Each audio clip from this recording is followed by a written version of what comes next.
daming labahan. Sumasakit na ang likod ko.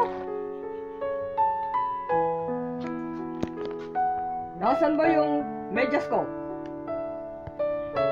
Nandyan lang sa tupiin. Hanapin mo na lang.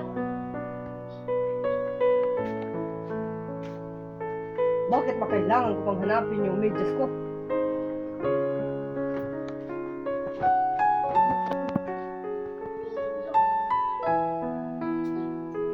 Ano ba yan? Bakit mo naman kinalat yung mga tupiin ko? Nakakapagod maglaba. Kahit sakit na nga ng likod ko. Wala kang konsiderasyon. Bakit? Ikaw lang ba ang napapagod? Ako araw-araw napapagod. Wala akong pakialam kung sino naglaba nito.